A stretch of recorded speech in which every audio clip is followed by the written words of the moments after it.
Good afternoon, students.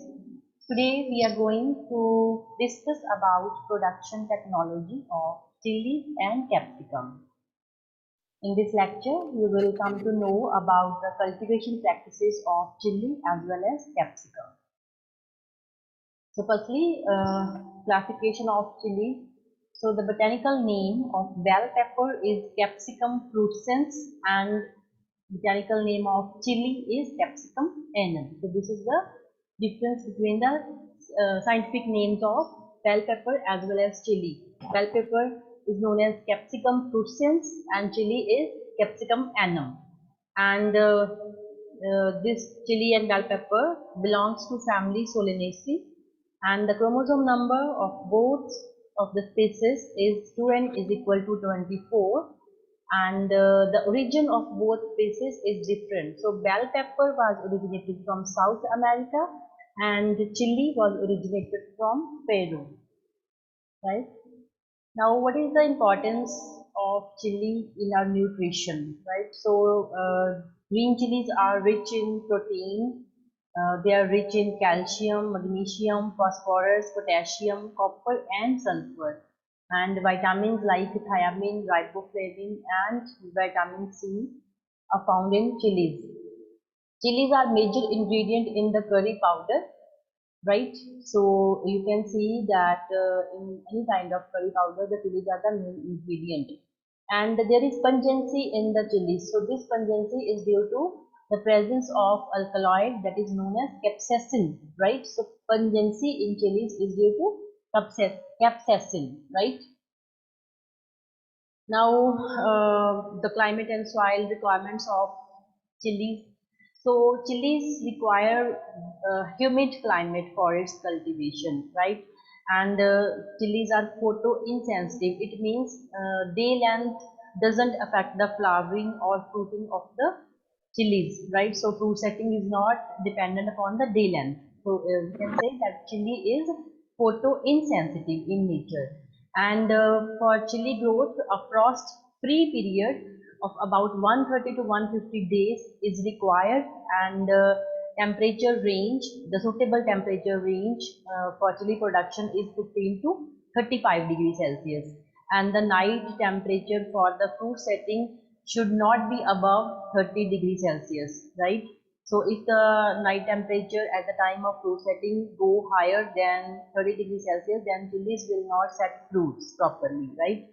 And the temperature beyond 40 degrees Celsius result in poor fruit set and increased fruit drop, right? So if the temperature is very high, that is more than 40 degrees Celsius, then the setting will be poor, as well as the fruit drop will be more, and this will be further aggravated if there is relative humidity is low and the winds are dry, right? So temperature range, optimum temperature range for the cultivation of chilies is 15 to 35 degrees Celsius, and the optimum night temperature is less than 30 degrees Celsius for proper fruit setting in chilies. Soils, so chilies can be grown on wide range of soils, but well drained loamy soils which are rich in organic matter, these are best suited for its cultivation. And chilies cannot withstand waterlogged conditions for more than a year, more than a day. And the best pH range for chilies cultivation is 5 to 8, but it performs best at a soil pH of about 6.5. So cultivation can be done on a pH range of 5 to 8, but it performs best in the range of 6.5. Now there are many hybrids and varieties of chilies, right? So we will talk about the few varieties and few hybrids. So there are two hybrids like CH3 and CH1. So what are the characteristics of these hybrids? The CH3 hybrid has deep red colored fruits which make it suitable for making chili paste for export purposes, like, right? So chili paste is made from CH3, and this is used for export purposes. Then another hybrid is CH1, and this hybrid is tolerant to viral and fungal diseases, and its fruits are suitable for drying, and these are used as salad. The fruit is also used in the processing industry. There are some varieties of chilies like Punjab Sinduri, Punjab Tej, Punjab Sur, Punjab Gushdar. So some of the characteristics of these varieties are almost similar, right? Now, agronomic practices. So, what is the time of sowing of chilies? So, chilies firstly sown in the nursery beds and then they are transplanted in the main field. So, the time of sowing in the nursery bed is during October to mid-November, and transplanting can be done during February, March, right? So, seed is sown in the nursery in the months of October and November, and transplanting is done in the month of February or March. Then seed rate.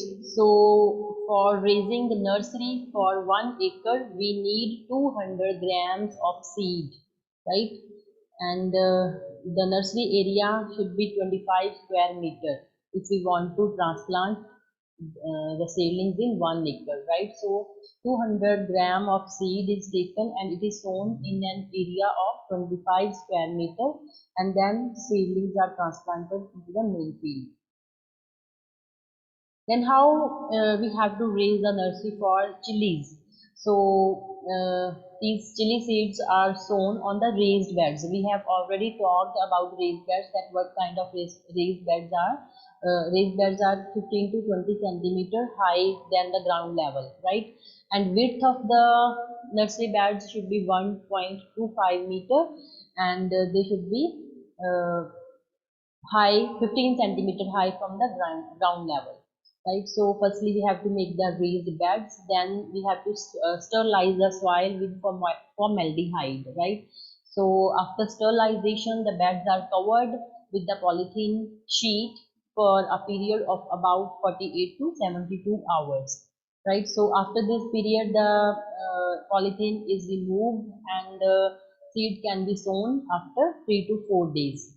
Then sowing should be done in rows drawn widthwise at a distance of 5 centimeters. So seeds in the nursery should be sown at a distance of 5 centimeters. Nursery can also be raised under poly house. So if we want to ensure the most success of the uh, seed germination is more, and we want healthy seedlings, and we want to save the costly hybrid seed of chilies, so nursery can also be uh, planted under the poly house. So there are two times of sowing of nursery under poly house. The first one is third week of November and other is first week of February. So if we raise nursery in the month of November, then we can transplant the seedlings in the month of February, and if we raise the nursery in the month of February, then we can transplant the seedlings in the month of April. So there are two times when we can raise the seedlings or raise the nursery beds under poly house. Then spacing between the plants and the rows. So if there are thick seedlings and stout seedlings, they will perform better than the tall seedlings.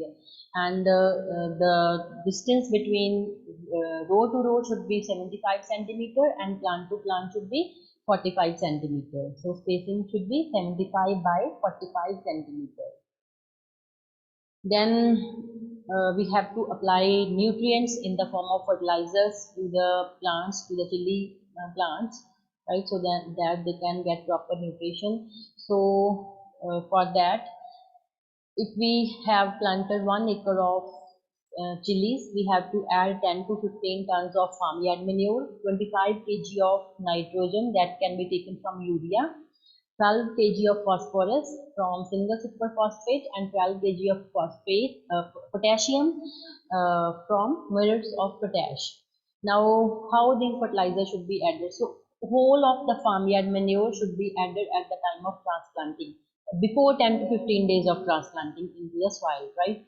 And whole of phosphorus and potassium and half of nitrogen should be drilled at the time of transplanting, and the remaining dose of nitrogen should be top dressed after first picking, right? So whole of phosphorus and potassium should be added into the soil at the time of transplanting, and nitrogen should be applied in two doses.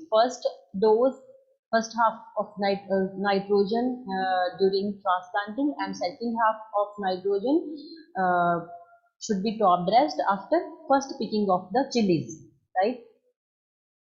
Now we can also add some growth regulators so that to make sure the high yield of the high yield, and also if there is no, to check the if there is any flower dropping or food dropping, right? So due to high temperature in the month of May and June, flowers may drop off from the plants, so we can spray naphthalene acetic acid, and the two sprays can be given of naphthalene acetic acid at 10 days interval, right? At 45 and 55 days after transplanting, to increase the green and red ripe fruit yield of the chilies. Okay, so it will check the dropping off of the flowers, as well as it will increase the yield of the chilies. So how we can apply this? We have to dissolve 4 gram naphthalene acetic acid in 10 to 15 ml of ethyl alcohol. Then we will make a volume of 1 liter, and then we can spray this 1 liter of solution in 100 liters of water. Next is irrigation. So how we can irrigate the crop? So irrigation can be done by different methods. Furrow irrigation can be done, as well as drip irrigation can be done in chilies, right? So if we are applying irrigation water through furrow irrigation, then what should be the schedule of irrigation? So first irrigation should be given just after transplanting, and subsequent irrigations should be given at 7 to 10 days interval, and total number of irrigations that are required for chili cultivation are 15 to 16, right?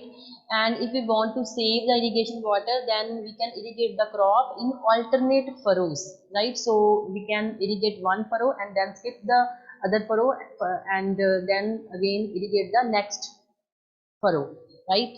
So this will not affect any productivity of the crop. And we can also save water by applying paddy straw mulch at the rate 25 quintals per acre, right? So number of the irrigations will be reduced to 9.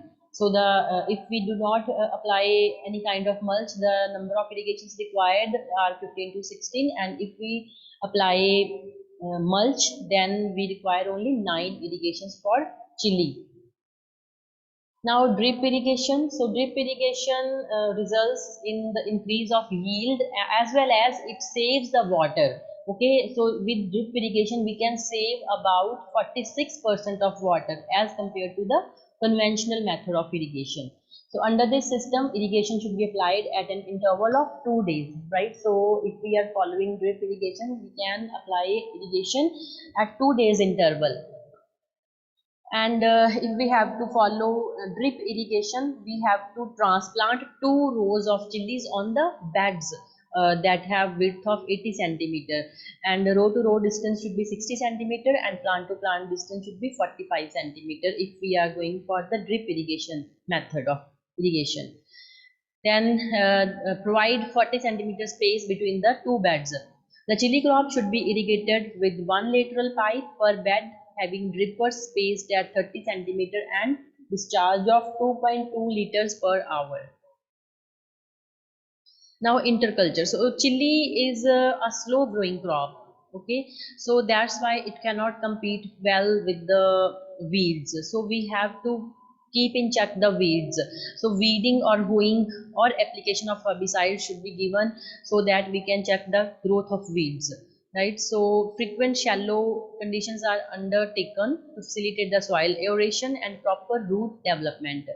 And deep cultivation should be avoided because it will damage the roots of chilies. And herbicides like Elachlor can also be used on chilies, so that we can reduce the population of weeds. Then harvesting,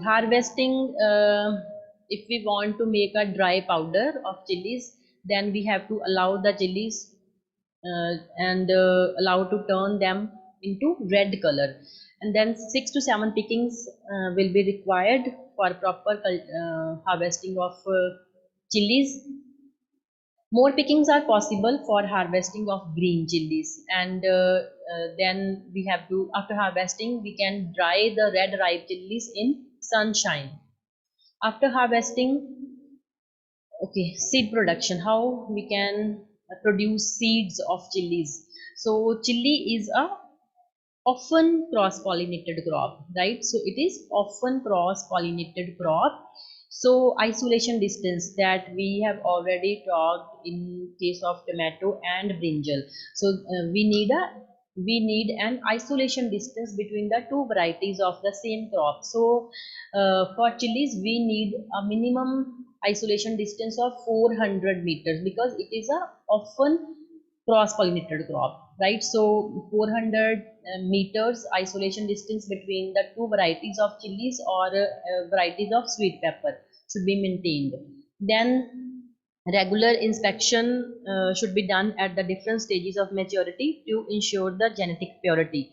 So we have to ensure the genetic purity of the seeds, right? So we have to go for inspection at the time if we are cultivating the chilies for seed production. So first inspection should be done before flowering.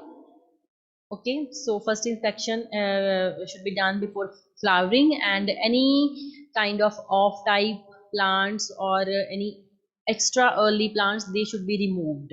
Then second inspection should be done at full bloom stage or fruiting stage, right?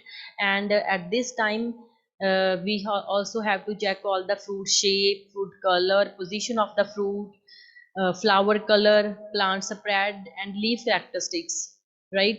So if there are any off type of fruits or flowers, we have to remove those flowers or fruits. Then third inspection should be done just before fruit picking, and only true to type plants are retained for seed harvest, right? So all other plants which are not showing the proper characters, which are not true to type, they should be removed, right? So only true to type plants should be retained for the seed harvest. Then red ripe fruits are harvested and dried under sun. Then seeds are extracted manually on small scale. However, for a large scale seed production, the seeds can be extracted with PAU axial flow vegetable seed extraction machine. So there are seed extraction machines. If we produce seeds on a large scale, we can extract the seeds with these machines, right? Now let us talk about sweet pepper. So the cultivation practices are somewhat different than chilies, right? So we will discuss those practices. So firstly, climate. So this bell pepper or sweet pepper, these require less temperature than chilies, okay, and these are more sensitive to unfavorable environment. So chilies are somewhat hardy in nature, but sweet pepper is more sensitive to unfavorable environment. And optimum night temperature for the quality fruit production is 16 to 18 degrees Celsius. So in case of chilies, the optimum night temperature is less than 30 degrees Celsius, but for bell peppers it is 16 to 18 degrees Celsius. When the temperature falls below 16 degrees Celsius for a long period, growth and yield will decrease, right? And it can tolerate the day temperature over 30 degrees Celsius and night temperature up to 21 to 24 degrees Celsius. And high temperatures and dry winds will result in the flower and fruit drop. And sweet pepper is insensitive to photoperiod and humidity. So chilies are also insensitive to photoperiod, and sweet pepper is again insensitive to photoperiod. Then soil. So best soils for cultivation of bell pepper is loamy or sandy loam soils, which are having good water holding capacity, and it can be grown on all types of soils which are well drained soils. And pH range that is best suited for the cultivation of bell pepper is 5.5 to 6.8. Then agronomic practices, again the sowing time is almost similar with the chilies. So seeds, firstly seeds are sown in the nursery beds, then they are transplanted. So sowing time of seeds in the nursery beds is the end of October, and transplanting time is mid-February, almost similar to the chilies.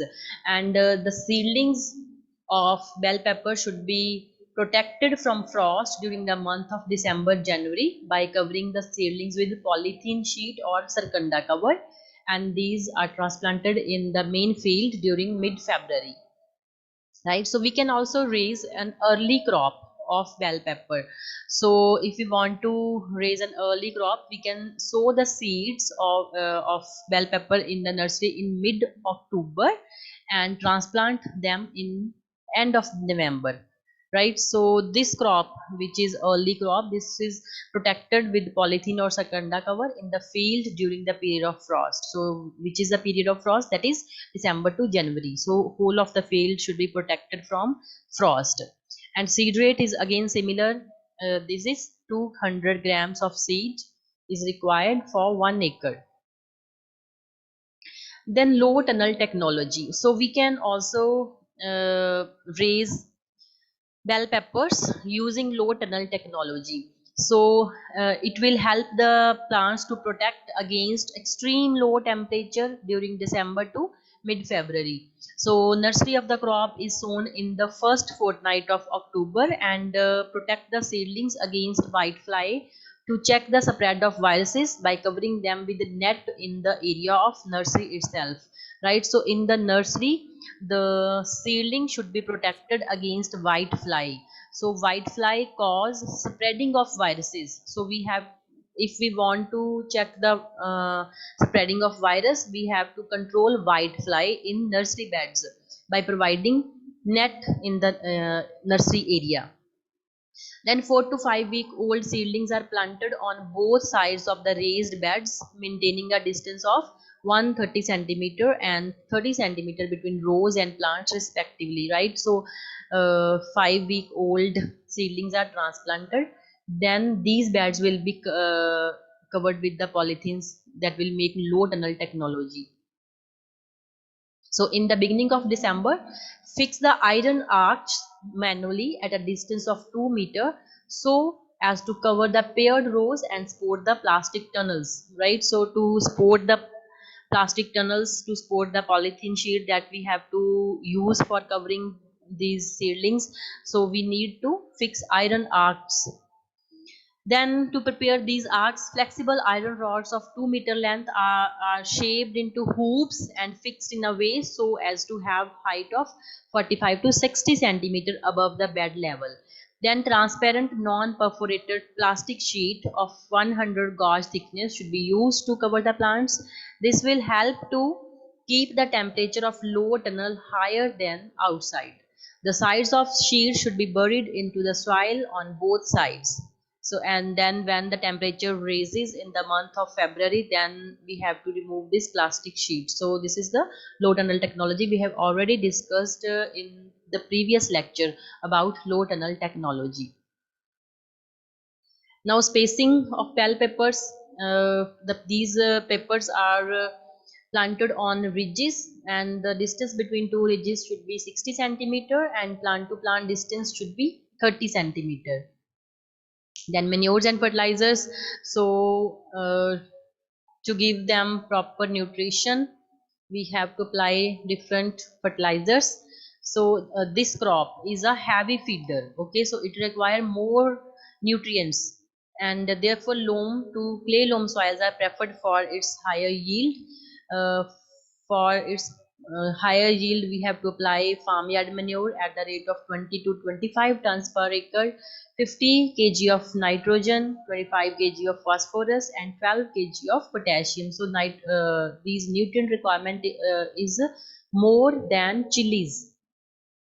Again, the how we have to apply these fertilizers. So farmyard manure is applied 10 to 15 days before transplanting, and whole of phosphorus and potassium are applied at the time of transplanting, while nitrogen is applied in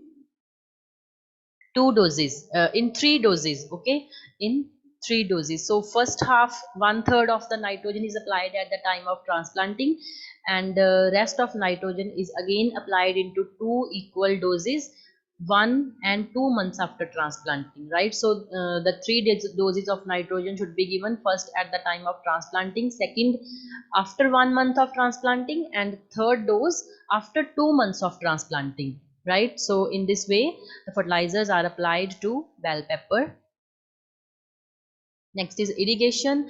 So first irrigation should be given immediately after transplanting, and afterwards irrigation should be applied at 4 to 5 days interval during hot weather and 7 to 8 days interval during cold weather. Then harvesting and post harvest handling of bell peppers. So crop is ready for harvest in about 3 months after transplanting.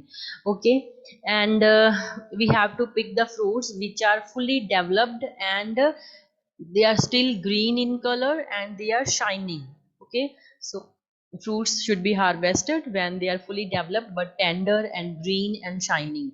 Then after harvesting, bell peppers are packed in paper molded trays and wrapped with heat shrinkable or cling films. And if we wrap these bell peppers in these kind of shrinkable or cling films, then it can improve the shelf life of the bell peppers and retain the quality for 10 days in supermarket and 7 days in ordinary market. So in supermarket, if we want to if we have pack them well and maintain a temperature of 18 to 20 degrees Celsius, then they can uh, keep their quality up to 10 days. And if, in the ordinary market, if the temperature is about 28 to 30 degrees Celsius, then the shelf life will be 7 days. Then there are some of the insect pests and diseases which attack on bell peppers as well as chilies. So these kind of insect pests should be checked, should be controlled. So the main insects that damage the crop, these are thrips, mites, aphids, and whiteflies. These are the serious pests of chilies and capsicum. And for the control, we have to spray the crop with malathion, right, at 15 to 20 days interval. These are the major pests of chilies and bell peppers. Then disease, leaf curl virus. Leaf curl virus is the major disease of chilies and peppers, and this virus is transmitted by white fly. White fly is an insect which transmits the leaf curl virus. So what are the symptoms of this? So leaves will curl towards the midrib and become deformed, and the growth of the plant will be stunted due to the shortened internodes, and there will be reduction in the leaf size of the plant. There will be flower drop also, right? So this virus is transmitted by whitefly, and management is similar to the tomato leaf curl virus. Then there is another disease, that is fruit rot or dieback. So what are the symptoms of fruit rot? The tips of fruit bearing branches start drying soon after the fruits begin to ripe. So branches that are bearing fruits, so they will start drying, and dark sunken spots which are covered with dark or pinkish fructifications scattered or arranged in concentric rings appear on the fruit, right? So dark concentric rings, scattered rings, and these will be appear on the fruit. So how we can control fruit rot or dieback? To control, we have to treat the seed with serum before sowing of the seeds. Okay, and we can also spray the crop with Indofil M45 or Blatex, right, and give the first spray at the start of disease followed by the 3 more sprays. So these are the diseases which affect the crop, and with this all the topics of capsicum and chilies are covered. So thank you so much, students. This is all about today's lecture.